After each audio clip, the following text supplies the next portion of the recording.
Bismillahirrahmanirrahim. Assalamualaikum warahmatullahi wabarakatuh. Innal hamdalillah nahmaduhu wa nasta'inuhu wa nastaghfiruh wa na'udzu billahi min shururi anfusina wa min sayyiati a'malina. May yahdihillahu fala mudhillalah wa may yudlil fala hadiyalah.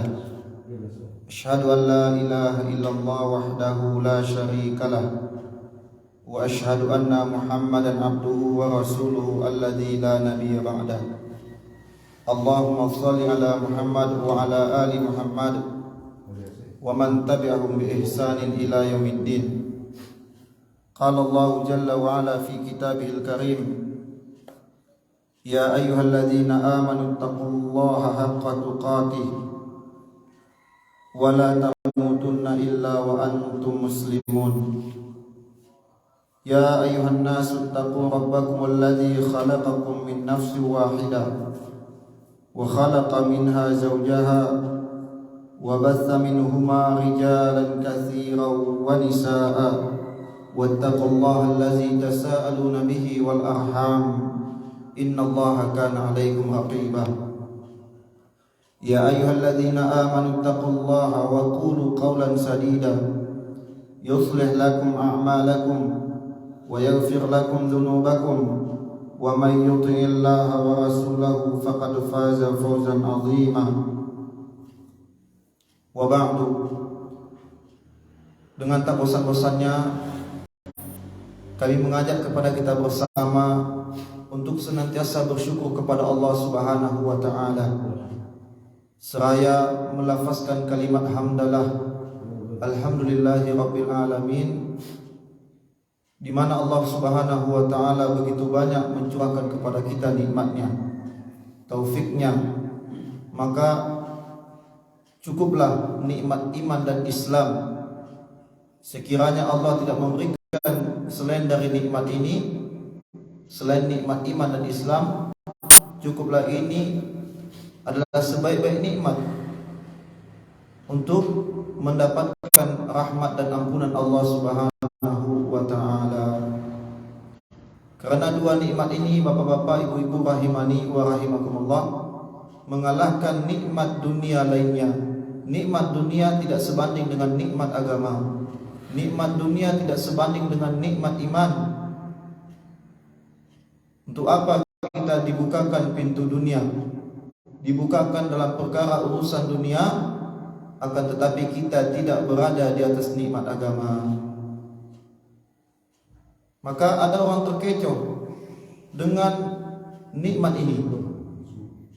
Dirinya merasa kalau Allah Jalla wa'ala berikan kepadanya nikmat dunia, hiya nikmat amwal, nikmat harta, wa nikmat azwaj, nikmat pasangan hidup, nikmat banin, anak cucu, dia menyangka bahwasanya dia telah berada di atas kebaikan. Hal ini Allah bantah dalam Al-Qur'anul Karim.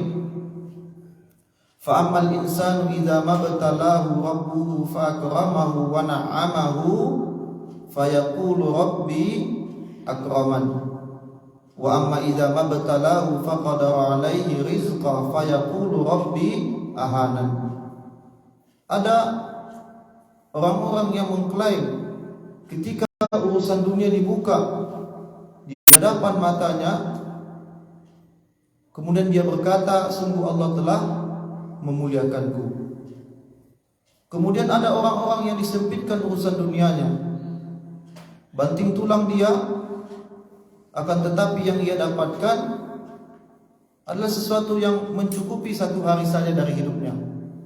Atau tak jarang dari mereka tidak mencukupi, lantas ia berkata, sungguh Allah telah menghinakanku. Maka dua pendapat ini adalah pendapat yang batil. Kalla balla tukrimunal yatim. Allah bantah sekali-kali tidak, sampai kalian memuliakan anak-anak yatim. Allah bantah ucapan mereka bahwasanya kemuliaan itu terletak pada harta yang banyak pada urusan-urusan dunia, tidak. Karena betapa banyak orang soleh itu berada dalam kepapaan.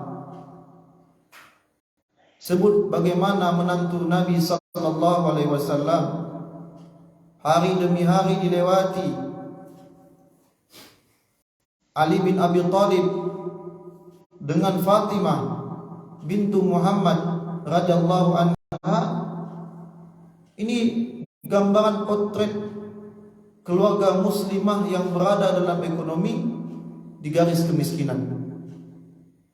Maka kalau kita baca sirah, bapak-bapak, ibu-ibu rahimani wa rahimakumullah, kita dapati bagaimana ya Fatimah membantu suaminya membuat adonan kue, sehingga membuat kasar tangan daripada putrinya Nabi sallallahu alaihi wasallam. Jadi meskipun Ali itu adalah menantu Rasul, akan tetapi Allah mentakdirkan beliau tidak berada di atas kaya. Tapi apakah beliau terhina? Tidak. Tidak, inilah gambaran. Inilah gambaran para sahabat. Ada yang terkenal dengan kekayaannya. Sebut Abdurrahman bin Auf, Umar ibn al-Khattab, hatta Abu Bakar As-Siddiq radhiyallahu anhum. Maka bapak-bapak, ibu-ibu rahimani wa rahimakumullah, harta yang kita miliki, status yang kita miliki hari ini adalah sesuatu ujian dari sisi Allah Subhanahu wa taala.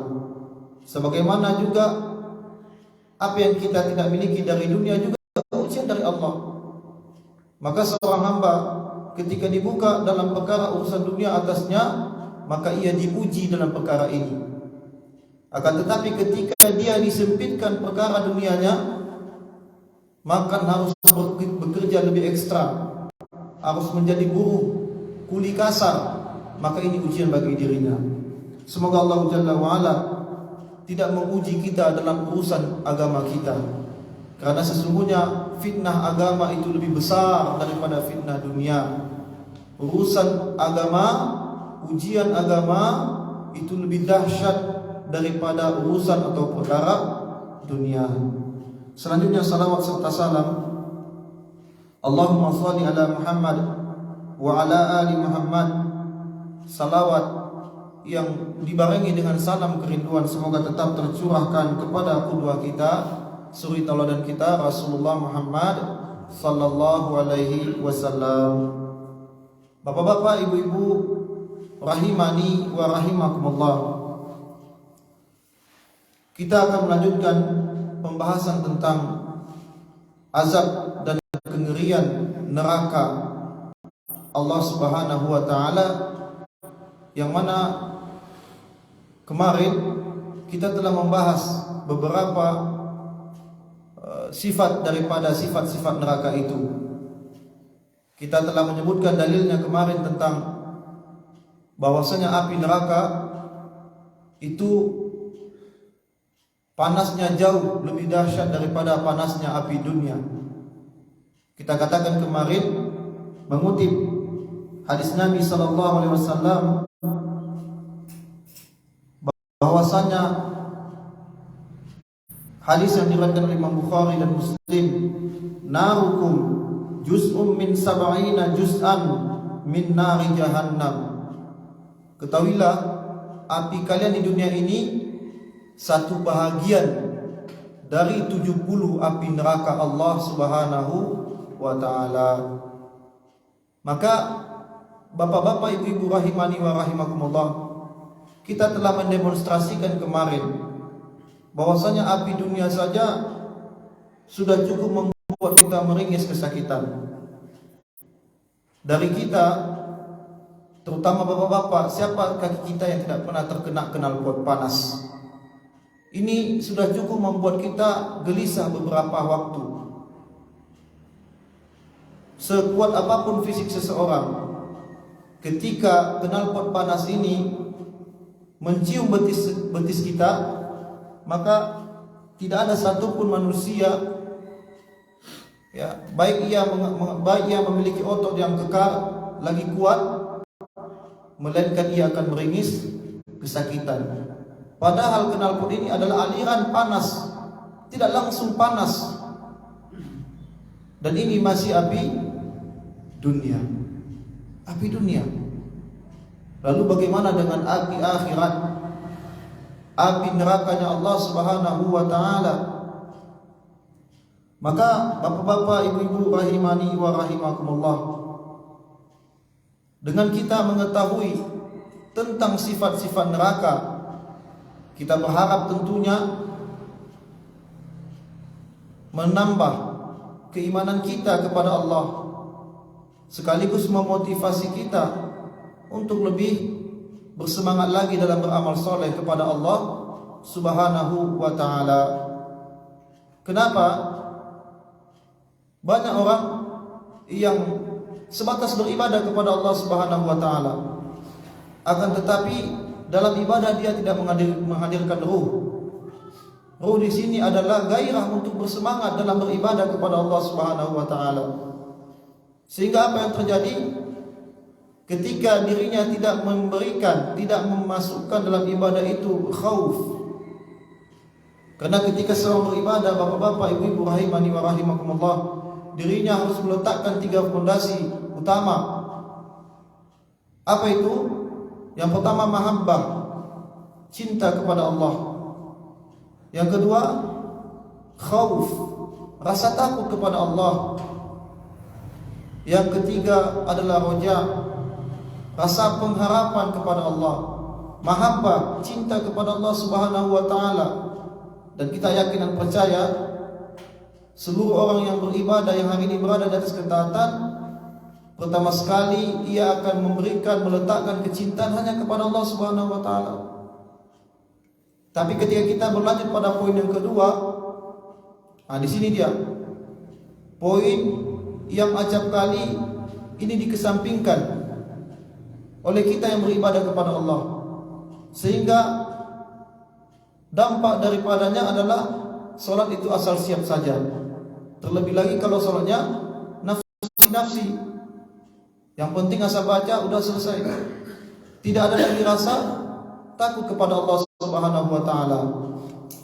Maka rasa takut itu harus dimunculkan dalam ibadah kepada Allah Subhanahu wa ta'ala. Imma takut karena alam kubur atau kematian yang senantiasa mengintai kita, atau juga takut kepada kemurkaan Allah Subhanahu wa ta'ala. Dalam hal ini adalah azab Allah, neraka Allah Subhanahu wa ta'ala. Kemudian yang ketiga adalah perkara roja, yang ini juga sedikit dari kita yang menghadirkannya dalam peribadahan kepada Allah Subhanahu wa ta'ala. Rasa penuh pengharapan, berharap hanya kepada Allah. Kalau ibadah kita ini diterima oleh Allah Rabbul Izzati wal Jalalah. Kemudian bapak-bapak, ibu-ibu rahimani wa rahimakumullah, ada doa di mana Nabi sallallahu alaihi wasallam menganjurkan kita untuk membacanya di setiap salat kita, ibu-ibu. Apa doa itu? Doa yang senantiasa kita lantunkan di tahiyat terakhir. Kalaulah ini tidak penting, maka Nabi tidak mengajarkan kepada kita, tidak memberitahukan kepada kita. Setelah kita bersalawat Ibrahimiyah, innaka hamidum majid, maka kita melafazkan doa Allahumma inni a'udzubika min azabi jahannam wa min azabil qabr wa min fitnatil mahya wal mamat wa min syarri fitnatil masihid dajjal. Kita disuruh berlindung dari 4 perkara besar. Kalau tidak besar, maka untuk apa Nabi sallallahu alaihi wasallam memasukkan kategori berlindung dari 4 perkara besar ini, di mana diantaranya adalah berlindung dari Jahannam, salah satu makhluk Allah yang hari ini Allah telah ciptakan. Jadi ibu-ibu, kalau ada yang tanya sama kita, neraka itu sudah diciptakan apa belum? Jawabannya sudah. Karena adanya nas yang mengatakan akan didatangkan neraka. Berarti kalimat akan didatangkan neraka menunjukkan bahwasanya neraka itu sudah ada. Ya. Belum lagi hadis yang bercerita tentang mi'rajnya Rasul sallallahu alaihi wasallam yang beliau diperlihatkan tentang neraka dan surga. Maka bapak-bapak, ibu-ibu rahimani wa rahimakumullah, neraka adalah salah satu makhluk Allah. Ya, sebagaimana yang telah kita katakan kemarin, neraka ini adalah salah satu makhluk Allah yang Allah telah ciptakan. Dan makhluk Allah ini adalah bersifat abadi. Bersifat abadi. Dia tidak akan hancur. Arsy juga seperti itu. Arsy Allah juga tidak akan hancur. Maka terjadi kiamat, seluruh alam kullu man 'alaiha fan wa yabqa wajhu rabbika dzul jalali wal ikram. Seluruh alam ini adalah bersifat fana, tidak kekal. Yang kekal hanyalah wajah Allah Subhanahu wa taala. Namun akan tetapi di lain satu sisi ada yang kekal, makhluk Allah, dialah surga dan neraka. Dan neraka ini tentunya, bapak-bapak, ibu-ibu rahimani wa rahimakumullah, Allah telah mengkisahkan, Nabi telah bersabda terkait sifat-sifat neraka. Terkait sifat-sifat neraka. Dan tentunya sebagaimana surga yang memiliki makan dan minum, kita akan masuk di sifat neraka yang lain. Neraka juga memiliki minuman. Ya, Allah Jalla wa Ala berfirman di dalam Quran surah An-Naba ayat 24, 25 dan 26. Apa kata Allah? La yazuquna fiha bardan wala syaraba illa hamima wa ghassaqa jazaa'u wifaqa. Kata Allah Subhanahu wa taala, mereka, yakni orang yang diazab di dalam neraka Allah Subhanahu wa taala, la yazuquna fiha, tidak merasakan kesejukan di dalamnya. Tidak merasakan kesejukan dan tidak pula mendapat minuman. Wala syaraba, tidak mendapatkan minuman. Illa, kecuali hamima wa ghassaqa, kecuali air yang mendidih dan nanah sebagai pembalasan yang setimpal. Jangankan ikut nanahnya ibu-ibu yang sering ini. Kalau sekarang mungkin udah ada dispenser, Bu. Jadi tingkat terkena cipatan air panas itu tidak seperti dulu-dulu, Bu. Tapi ibu-ibu pernah merasakan, ya kan, bagaimana ketika menyeduh kopi yang dimasak, cipratan air hangat itu, karena dispenser dia tidak memasak, tidak sampai 100% panasnya. Tapi kalau air menggelegar itu, kalau bapak bilang kan, Bu, biasanya kalau pagi-pagi kan, kalau mau bapak pergi kerja, buatkan kopi, Bu. Nah, ibu buat kopi. Tidak selamanya aman-aman aja. Kadang-kala cipratan air panas itu terkena tangan, yang buat tangan melepuh. Ya kan? Ini masih air dunia. Langsung kita spontan kita usap, kita embus tangan kita, yang terkena cipratan air mendidih, melepuh tangan kita. Lalu bagaimana minuman yang Allah sediakan kepada orang yang hari-hari di dunia tidak lepas dari kemaksiatan, tidak ada berlalu dari dirinya melainkan kemaksiatan kepada Allah Subhanahu wa taala. Waliyahzubillah. La yazuquna fiha, tidak mendapatkan kesejukan. Ibu-ibu, panas kadang-kadang, Ibu. Kalau kemarau, kadang-kadang kita tidak terlalu mengomel ketika di luar bulan Ramadan. Tapi kalau sudah masuk dia di bulan Ramadan, dah warna wahu sekele. Iya kan? Kadang-kadang kita, ya Allah, panas sekali, ya Allah. Panas sekali ini. Padahal ketika bulan hari biasa memang kita mengeluh, tapi tidak seperti mengeluhnya kita bulan Ramadan. Ya kan? Ya khuzino. Ya kan? Panas sekali. Ya kan? Apalagi ini, la yazuquna fiha barda wala syaraba, tidak juga mendapatkan minuman kecuali illa hamima, kecuali air yang menggelegar, air panas. Wa ghassaqa, dan nanah. Nanah melihatnya saja ibu-ibu udah jijik kita. Ya kan, nanah kalau keluar dari bisul udah jijik kita. Ini disumbat mulut kita pakai nanah. Pakai nanah. Maka ini sangat menyakitkan. Sebagaimana juga firman Allah di dalam Quran surah Ibrahim ayat 6, ayat 16 dan 17. Allah Jalla wa Ala berfirman, "Min waraihi jahannam wa yusqa min ma'in sadid yatajarra'uhu wa la yakadu yusighuhu wa ya'tihil mautu min kulli makanin wa ma huwa bimayyit wa min waraihi adzabun ghalidh." Kata Allah Jalla wa Ala, di hadapannya ada jahannam dan dia akan diberi minuman dengan air nanah. Lagi-lagi Allah mengatakan minuman penduduk neraka adalah boba, bukan. Pop ice, bukan. Sirup yang ini menjadi familiar di 1 Syawal, bukan ibu. Bukan. Minuman penduduk neraka adalah nanah.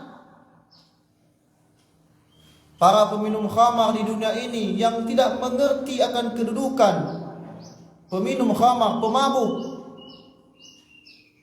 Hari ini yang sangat mudah kita mendengarkan azan berkumandang. Saling saut menyahutan antara azan dari masjid yang satu dengan masjid yang lain. Hayya 'alas shalah. Dia sibuk dengan khamarnya, minum-minumannya, kelak mulutnya akan disumbat dengan nanah dan air panas yang menggelegar. Tidak ada lagi rasa takut. Alam ya'ni lil ladzina amanu an takhsha qulubuhum li zikrillah. Kapan lagi hati seorang mukmin khusyuk, takut hatinya kepada Allah Subhanahu wa taala. Dan pelaku maksiat, ibu-ibu, pelaku maksiat, salah satu azab yang Allah segerakan atas mereka di dunia. Jadi pelaku maksiat itu, ibu, ada azab yang Allah segerakan atasnya di dunia. Apa itu? Akan Allah mudahkan dirinya untuk bermaksiat setelahnya. Maka ini ancaman, ini bala kepada pelaku maksiat. Sebagaimana ada pula balasan jaza, maksudnya kepada ahli ta'ah. Apa itu? Ada pahala yang disegerakan kepada ahli ta'ah. Apa itu? Disegerakan, dimudahkan dia untuk beramal setelahnya. Maka kita tanya, kita balikkan kepada kita termasuk orang yang Allah mudahkan ibadah atau tidak? Maka salah satu tanda ya Allah itu membayar amaliah kita itu, memberi balasan, adalah dimudahkan untuk beramal setelahnya. Tapi kalau hari ini kita beramal, besok tidak beramal, kita harus khawatir kalau Allah tidak menginginkan kebaikan kepada diri kita. Seperti itu. Maka ibu-ibu rahimani wa rahimakumullah, Allah mengatakan, kita kembali kepada Quran surah Ibrahim ayat 16 dan 17 tadi.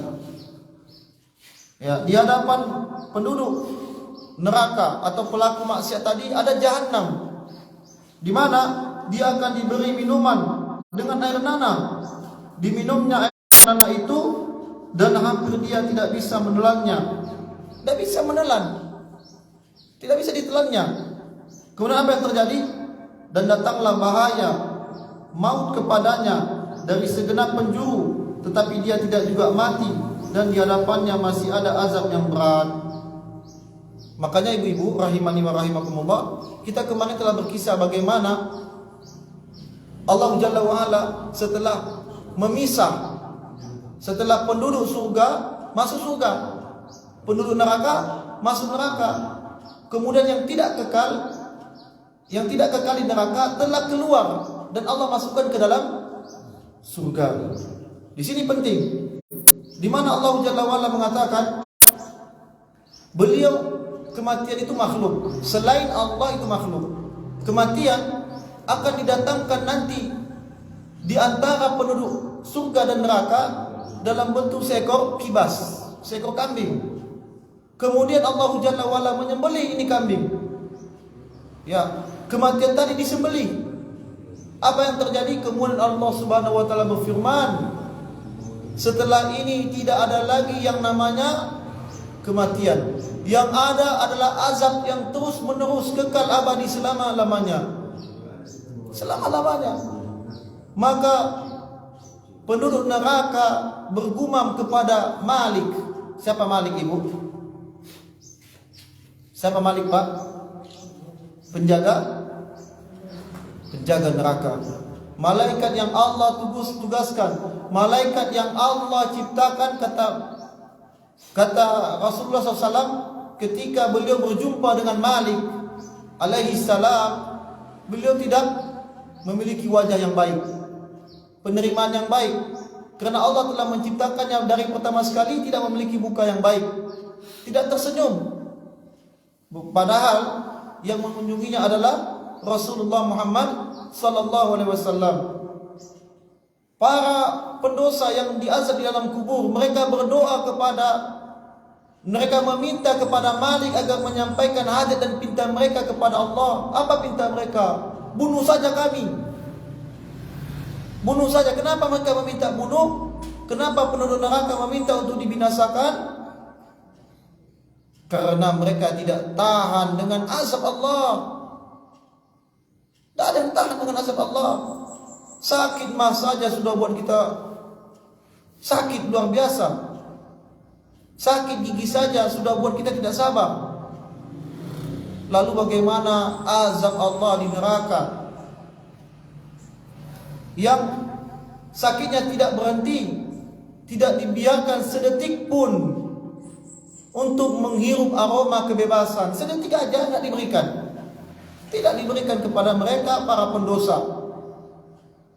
Maka mereka yang Allah abadikan di dalam Al-Quran tentang mereka yang kekal dalam neraka Allah, sebut mereka Fir'aun, Abu Jahal, Fir'aunnya umat ini, dan beberapa pentolan-pentolan tokoh-tokoh yang menentang dakwah para anbiya wa rasul, Namrud, Haman, Qarun,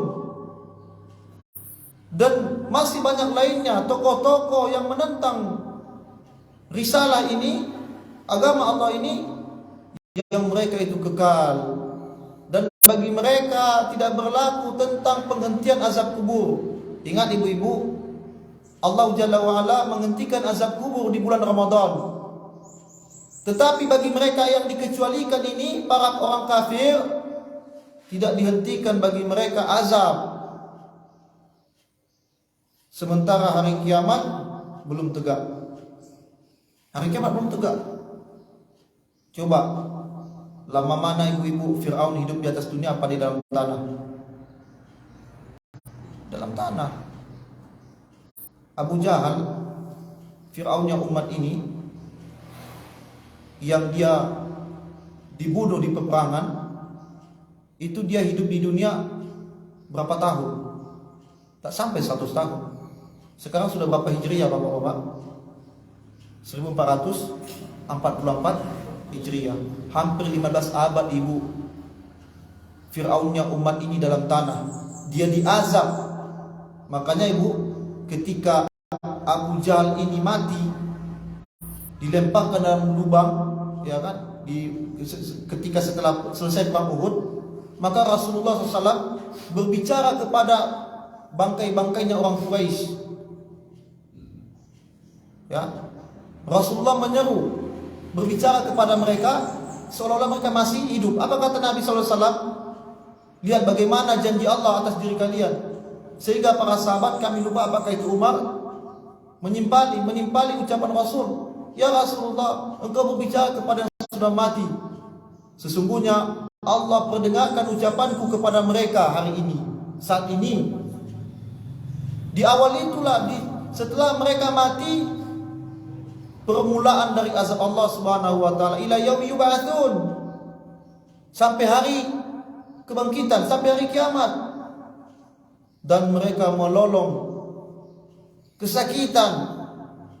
Mereka baru merasakan bahwasanya benar janji Allah Subhanahu wa taala. Hatta Fir'aun yang Allah tenggelamkan dia di Laut Merah. Di akhir-akhir, di saat nyawa itu berada di tenggorokan, yugarir, ya, Fir'aun pun berdoa, amantu bi Rabbi Musa wa Harun. Fir'aun mengatakan, aku beriman kepada Rabbnya Musa dan Harun, akan tetapi taubat tidak diterima. Cepat-cepat malaikat menyumbat mulutnya dengan tanah agar dirinya tidak bertaubat kepada Allah Subhanahu wa taala karena kesal. Ya. Kesal, diberikan dalil, diberikan hujah ngeyel. Kalau cuma ngeyel tak masalah, Bu. Tapi ini juga ikut-ikutan, bahkan dibarengi dengan perbuatan menyakiti fisik. Menyakiti fisik. Makanya oleh karena itu ibu-ibu, bapak-bapak rahimani wa rahimakumullah, kita harus berlapang dada ketika ada orang menasihati kita, apalagi yang dibacakan itu adalah dalil dari Al-Quranul Karim. Ini tidak boleh, ini tidak boleh, ini enggak boleh, ini haram. Maka kita katakan, jangan urusi urusan saya. Sesungguhnya orang yang menasihati kita itu adalah orang yang sebenar-benar cinta kepada kita. Orang yang paling sombong adalah jangan campur urusanku. Kalimat ini yang sering kita acap kali kita sampaikan kepada orang yang menasihati diri kita. Bukankah ia menasihati kita dalam hal empat mata? Berbeda ketika ia menyampaikan di depan orang khalayak ramai. Jelas ini menjatuhkan wibawa kita. Ketika ada seseorang menasihati kita dalam perkara agama kita, sementara kita dengan dirinya berdua-duaan, ini dalam bentuk nasihat agama. Maka jangan pernah kita mengabaikan sekecil apapun, karena sesungguhnya ucapannya nanti menjadi hujjah, menjadi dalil di hadapan Allah Subhanahu wa taala bahwa dirinya, teman kita, telah menyampaikan nasihat kepada kita, tapi kita tidak menggubrisnya.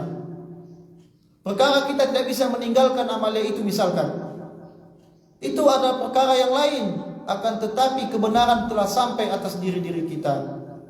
Maka jangan pernah kita tolak kebenaran, jangan baper. Jangan bawa perasaan ketika ada seseorang mengatakan ini tidak baik, Pak, ini tidak baik, Bu, kita baper kepada yang menyampaikan ini. Ya. Maka karena kenapa ibu-ibu rahimani wa rahimakumullah? Orang tua, jangankan ke orang lain. Bapak-bapak, ibu-ibu yang hari ini memiliki anak, siapa yang tidak sayang dengan anak? Yang Allah fitrahkan di dalam hati-hati manusia. Ya. Apa kata Allah? Zuina linnasi hubbus syahwat. Dijadikan condong hati manusia itu kepada apa yang diinginkan oleh hawa nafsunya. Cinta kepada anak, cinta kepada istri, cinta kepada harta, cinta kepada kendaraan. Ini sesuatu yang fitrah, tidak tercela. Tapi ingat ibu-ibu, Allah Jalla wa'ala berfirman dalam Quran surah Az-Zukhruf, Al-akhilla yawma izin ba'duhum li ba'din adu illal muttaqin. Akan datang keadaan waktu di sini adalah hari kiamat, hari akhirat. Apa kata Allah? Orang yang di dunia saling berkasih sayang, bapak-bapak kepada ibu-ibu, bapak kepada anaknya, ibu kepada anaknya, seorang nenek kepada cucunya, di hari kiamat nantinya saling bermusuh-musuhan. Bahkan tak jarang nanti ada seorang anak yang menggadaikan ayah ibunya agar dirinya selamat dari neraka Allah. Adanya nanti orang ketika akan masuk neraka seorang ayah, orang tua, kemudian anaknya ditakdirkan masuk neraka Allah. Kemudian anak ini pun akan menarik tangan orang tuanya di hadapan Allah. Dia tidak akan membiarkan orang tuanya masuk surga sementara dirinya masuk neraka. Dia katakan apa? Dahulu orang tuaku tidak menyelamatkanku, tidak mengajarkanku, tidak keras kepadaku dalam perkara agama. Maka hati-hati ibu-ibu, jangan sampai kita berada di atas ketaatan ke hari ini, akan tetapi kepada anak-anak kita melunak. Jangan sampai ini bumerang, ini bom waktu kepada kita. Kita taat, kita bangun sholat tahajud, tapi kepada anak nantilah. Nanti dia, anak ini nanti capek dia, namanya anak-anak belum. Padahal usianya sudah lebih dari 10 tahun. Nabi SAW telah mengatakan kepada kita, anak umur 7 tahun disuruh sholat, umur 10 tahun kita pukul dengan pukulan kasih sayang. Kita tidak, dah kasihan, jangan dibangunkanlah, jangan dibangunkanlah. Paksa anak kita, paksa. Jangan sampai anak kita hari ini menjadi musuh terbesar kita nanti. Al-akhillau yawma idzin ba'dhum li ba'din illal muttaqin. Maka ini jadi pembelajaran kepada kita. Karena bapak-bapak, ibu-ibu rahimani wa rahimakumullah, anak itu, ibu-ibu di sisi kita itu paling kuat sampai SMA. Maka di SMA pun kadang anak-anak sudah mulai tidak mau lagi dibilangin. Maka mungkin sekitar SMP kelas 3 itu masih di diri kita, dia masih manut dia sama kita. Maka tegasnya kita di usia anak di masa-masa ini itu memberikan manfaat kepada kita, akan menjadi pelajaran kepadanya di hari yang akan datang. Tapi kalau kita tidak keras kepadanya, kita sholat, kita puasa Ramadan, dia enggak puasa, maka ini menjadi bom waktu kepada kita, ya. Kemudian terakhir kita akan masuk kepada sebuah hadis dari Nabi SAW. Hadis dari sahabat Abu Hurairah radhiyallahu an. Yang hadis ini diriwayatkan oleh Imam Tirmizi. Wa qala hadis hasan sahih. Beliau mengatakan hadis ini hasan sahih. Wa kadzalika Abu Dawud wa Nasa'i. Begitu juga dengan Abu Dawud dan Nasa'i. Apa kata Nabi sallallahu alaihi wasallam? An Abi Hurairah, dari Abi Hurairah radhiyallahu an Rasulullah sallallahu alaihi wasallam, dari Nabi sallallahu alaihi wasallam, qala, beliau bersabda, lamma khalaqallahu al-jannah wan nar, tatkala Allah Subhanahu wa taala telah menciptakan surga dan neraka, arsala Jibrila ilal jannah, kemudian Allah mengutus Jibril ke dalam surga. Faqal, kemudian Allah berfirman, unzur ilaiha, lihatlah ke dalam neraka, lihatlah ke dalam surga, wa ila ma a'adtu li ahliha fiha, dan lihatlah ke dalam surga apa yang aku persiapkan, kata Allah. Ini hadis qudsi. Apa yang aku persilakan, apa yang aku berikan, persiapkan kepada penduduk surga. Qala, berkatalah Jibril alaihi salam, faja'aha wa nazara ilaiha, maka pergilah Jibril ke dalam surga dan melihat ke dalamnya, wa ila ma a'dallahu li ahliha, dan melihat apa yang Allah telah siapkan, janjikan kepada penduduk surga. Kemudian Jibril alaihissalam berkata, qala faraja ilaihi qal, kemudian Jibril kembali ke sisi Allah Subhanahu wa taala, qala fa wa izzatika, demi kemuliaanmu ya Allah, la yasma'u biha, tidaklah seseorang, la yasma'u biha ahadun illa, tidaklah salah seorang yang mendengar tentang surga ini, dakhalaha, akan masuk ke dalam surga karena melihat keindahannya. Fa amara biha fa huffat bil makari, kemudian Allah perintahkan surga ini diselimuti dengan sesuatu yang dibenci dari hawa nafsu. Ya, sesuatu yang dibenci dari hawa nafsu. Makanya taat itu yang dibenci dari hawa nafsu, ibu-ibu. Pakai kerudung, pakai jilbab, itu dibenci oleh hawa nafsu. Ya kan? Kalau untuk sholat itu dibenci dari hawa nafsu, karena banyak orang yang tidak berada di atas ketaatan. Faqala, maka berfirman Allah kepada Jibril lagi, irji' ilaiha, kembali lagi ke surga Allah. Fanzur, lihat lagi, ila ma a'adatu li ahliha fiha, kemudian lihat lagi apa yang telah aku siapkan di dalam neraka, di dalam surga. Qala, bersabdalah, berkatalah Jibril alaihi salam, faraja ilaiha, kembali lagi Jibril ke dalam surga, ya, fa idza hiya qad ufat bil makari, maka telah terlihatlah bahwasanya surga itu telah ditutupi dengan sesuatu atau diselimuti dengan sesuatu yang dibenci dari hawa nafsu. Kemudian faraja ilaihi, kembali lagi Jibril kepada Allah. Faqala, Jibril pun berkata, wa izzatika, demi kemuliaanmu wahai Rabbku, laqad khiftu alla yadkhulaha ahadun, Aku khawatir, aku takut wahai Allah. Sungguh tidak ada orang yang bisa masuk dalam surga. Sungguh tidak ada orang yang masuk dalam surga. Kalau tadi belum diselimuti dengan sesuatu yang sulit, karena surga itu ghali, surga itu mahal. Surga itu mahal. Kita beli dia di atas dengan ketaatan kepada Allah Subhanahu wa taala. Maka Jibril mengatakan setelah diberikan, dihiasi dengan sesuatu yang dicondongkan dari hawa nafsu, ya, yang dibenci dari hawa nafsu, maka Jibril khawatir tidak ada orang yang bisa masuk ke dalam surga.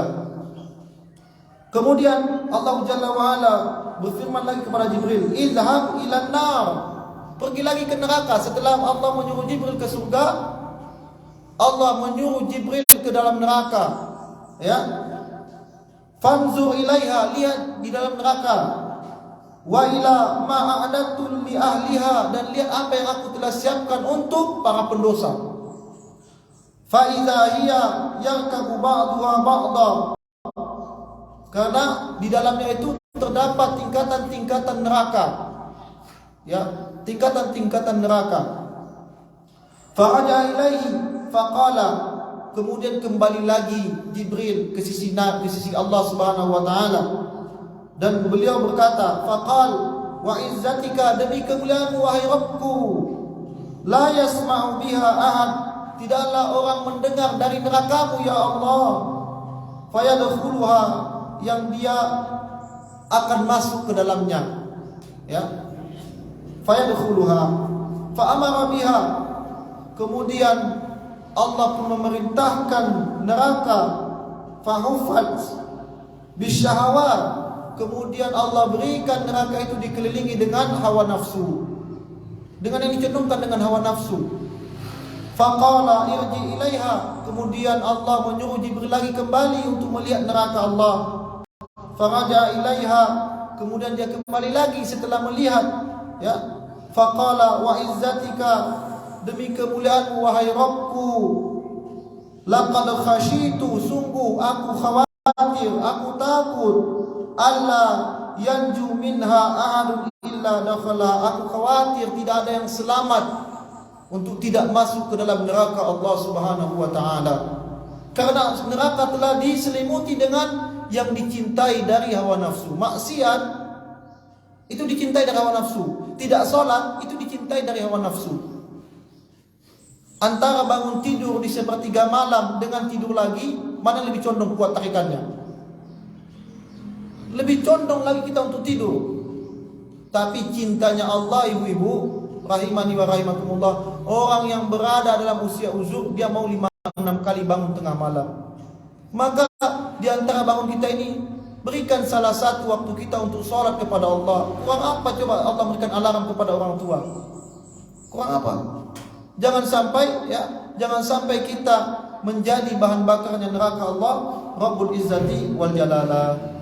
Ya, mungkin itu saja yang dapat kami sampaikan. Kita akan sambung lagi insyaallah, ya, terkait masih dalam pembahasan neraka, agar dengan mempelajari ini kita semakin menumbuh kembangkan rasa khauf kita, rasa takut kita kepada Allah Subhanahu wa taala, sehingga berdampak dengan bersemangatnya kita berada di atas ketaatan. Wassallallahu ala nabiyina Muhammad wa ala alihi wa ashabihi ajmain. Subhanakallahumma wa bihamdika asyhadu an la ilaha illa anta astaghfiruka wa atubu ilaik. Assalamualaikum warahmatullahi wabarakatuh.